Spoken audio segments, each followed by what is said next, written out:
was great to hear over the past week that the first in our 3-week series, The Biblical Truths of Dr. Seuss, was so well received by so many of you. It's good to try new things in church every once in a while, and even more, it's good to laugh, or even smile in worship. As the great theologian Kevin Smith once wrote in his movie Dogma, we know that God has a sense of humor. Just look at the platypus. But seriously, see what I did there? It's good to look beyond our traditions every once in a while. Not because traditions are inherently stodgy. You all know how much I love old hymns. But because it forces us to look harder for God's work in all things. Because while in our heads, we know that God is in and a part of everything, it can be hard to remember that when we're in our everyday routine. We all have the places we expect to find God. We expect to see God in the sanctuary, but what about in the coffee shop? God is always a part of sunsets, but what about schools? We expect to see God in the Gospels, that is, in Matthew and Mark and Luke and John. But what about books written more recently? I am convinced that if we could translate the Gospel in ways so that people today would actually understand it, then more people would recognize that the Gospel is still relevant. So for the next 2 weeks, we'll be seeing once more how God's good news can be written in rhyme. That is, in the stories of Dr. Seuss. And today, we'll be hearing about Horton, that large, sweet elephant who one day heard a noise. So Horton stopped splashing. He looked toward that sound. That's funny, thought Horton. There's no one around. Then he heard it again, just a faint little yelp, as if some tiny person were calling for help.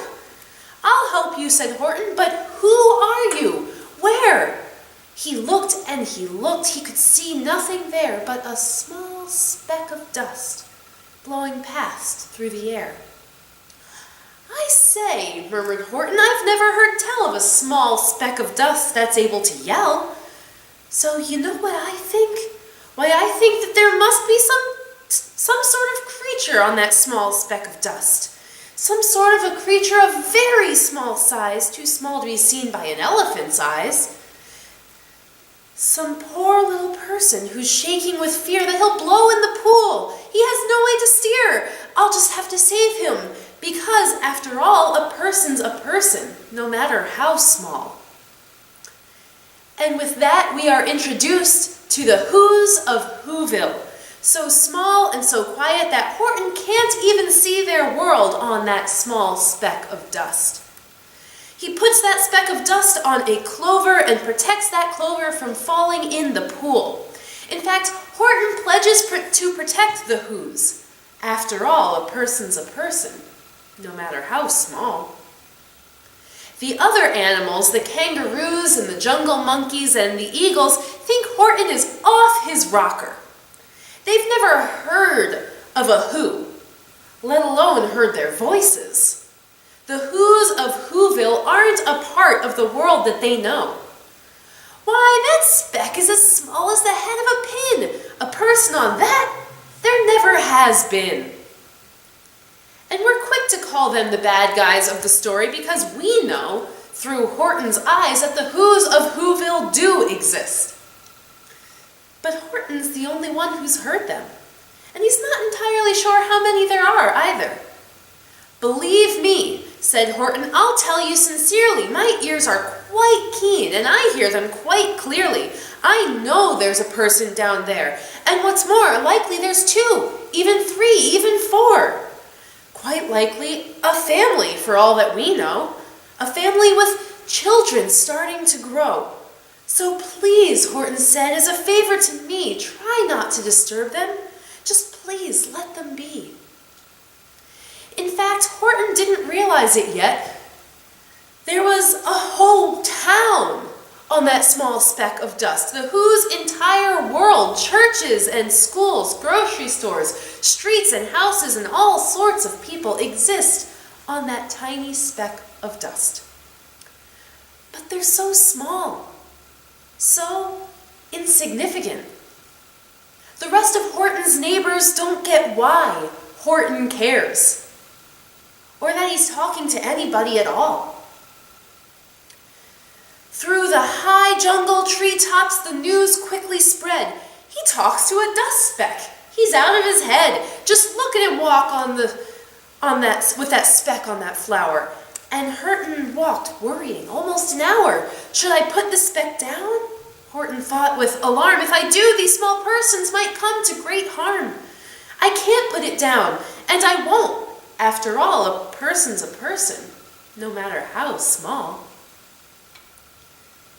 Today, we heard our psalmist proclaim, "The earth is the Lord's and everything in it." Everything in this world is a part of God's creation. We know that. I know we do.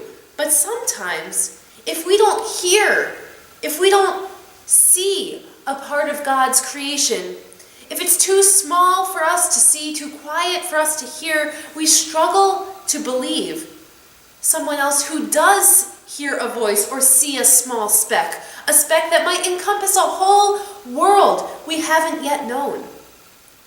And because we're human, our ignorance can quickly turn pretty ugly.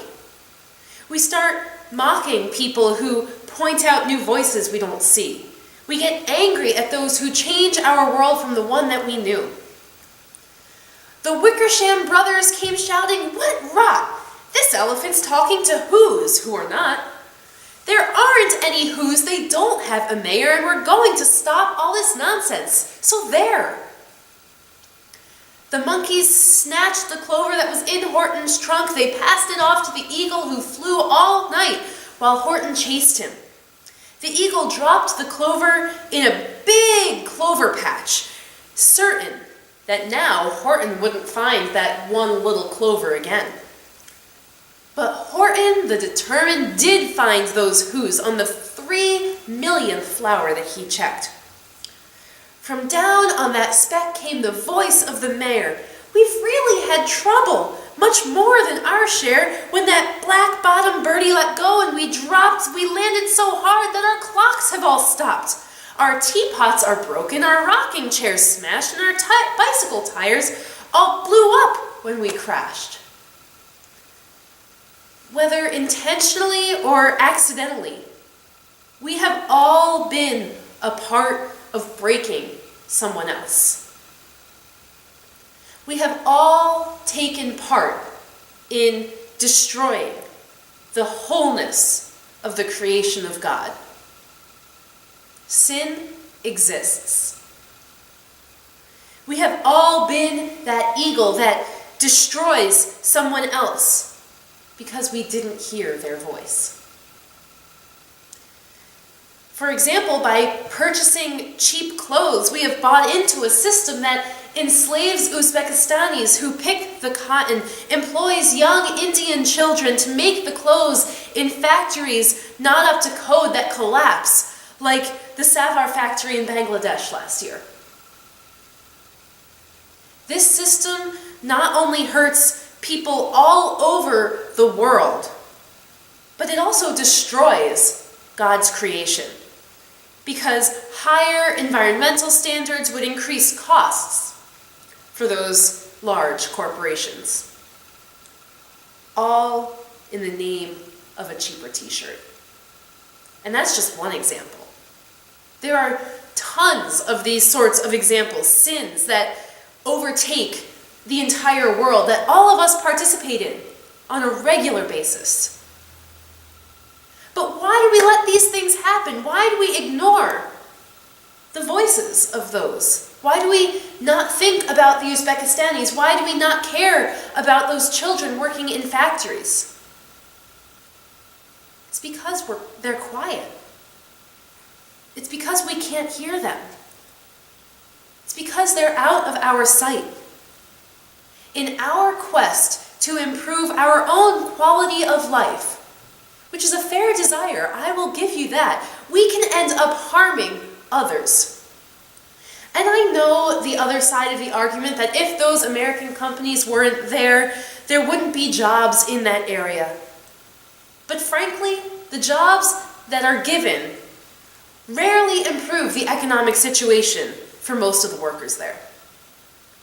We might not be out seeking to do evil, but we have all participated. Every last one of us has participated in systemic injustice, systemic evil, by living the lives that we know. And like Horton, we must work, strain even, to hear the voices of other people, no matter how small, no matter how insignificant they may be in the world's eyes. If anything, Scripture instructs us to take special care of those who are downtrodden, those who have been pushed out of the spheres of influence in our society. For when we care for the least of these, Jesus said to us today, we care for God. Humph, humped a voice. For almost 2 days you've run wild and insisted on chatting with persons who've never existed. Such carryings on in our peaceable jungle. We've had quite enough of your bellowing bungle, and I'm here to state, snapped the big kangaroo, that your silly nonsensical game is all through. And the young kangaroo in her pouch said, "Me too." The problem is we've inherited that brokenness. These systems aren't new, they're not wholly our fault, and they've lasted a long time. To change the status quo is to get a lot of people angry. Anger and even fear can permeate our reactions. Why do you want to mess with our peaceable jungle? Because, frankly, the jungle hasn't been peaceable for everyone, especially not the who's of our land. But when the who's haven't been heard, it's hard to convince others that change does need to happen. We need to help other voices be heard when the world isn't listening. Horton managed to call to the mayor, "Don't give up, I believe in you all. A person's a person no matter how small, and you very small persons will not have to die if you make yourselves heard. So come on now and try." The mayor grabbed a tom-tom, he started to smack it, and all over Whoville they whooped up a racket. They rattled tin kettles, they beat on brass pans, on garbage pail tops and old cranberry cans. They blew on bazookas and blasted great toots on clarinets, oompas and boompas and flutes. And then, when the noises start to be heard, all that effort, all that racket, often we start to complain about the noise. Those of us who aren't making it, that is. The thing is, though, that not everyone in the world, not everyone in our society has the same amount of power, has the same amount of noise-making ability from the start. Some voices are listened to just because of who they are. Some are more privileged than others. They look the right way, they have the right education, maybe they're old enough or young enough to be taken seriously. Now, I'm not saying that we all don't have struggles of our own. We're all struggling in some way. Mental illness and addictions, disease, busyness, debt, all abound in our state, in our lives. But we're also all privileged in some way. For one, we're living in the United States, a powerful and wealthy nation. There aren't wars taking place in our backyards. And unlike others, even in this nation, our way of life isn't under attack.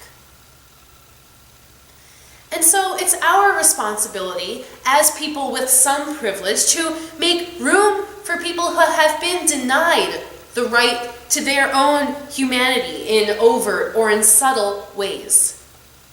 We need to listen for those quiet, exhausted, dejected cries of others and then respond with urgency, with actual concern. We're taking a collection for one such group today. You'll find the envelope in your bulletin. Today we're collecting funds for the Native American ministries throughout the United Methodist Church. This time of year, right around Thanksgiving, we celebrate the union of Native Americans and Pilgrims nearly 400 years ago. How Squanto and Samoset helped those Pilgrims survive that first winter in Plymouth, and all of them together celebrated the blessings that God had delivered. And yet after that vignette, our history as a nation is littered with stories of dejection, of smallpox and rape and kidnappings and war, of stories that prove that we wouldn't listen to their voices. A person's a person, no matter how small. This quadrennium, during this 4-year period of the United Methodist Church from 2012 to 2016, the Council of Bishops challenged the United Methodist Church to carry out this ongoing process to improve relationships with Indigenous people through acts of repentance and through support of ministry. Last week, the Council of Bishops met with Indigenous people in Oklahoma to hear stories, to make sure their voices were heard. They heard stories of Methodist missionaries who 100 or more years ago told Native peoples that they would burn in hell if they continued in their tribal and cultural ways. When children were orphaned by the Indian Wars, they were taken to Indian boarding schools, which acted as indoctrination sites and beat these children if they spoke their native language. These sinful acts, and there's no other word for them, these sinful acts, these painful acts didn't happen yesterday, but generations ago. And yet, the way Indigenous people in this nation were treated have led to many lasting struggles, like poverty and substance abuse and domestic abuse, all of which abound in much higher instances than in our nation on their reservations. Still, I say these things not to instill guilt. The gospel is never, the point of the gospel is never to instill guilt.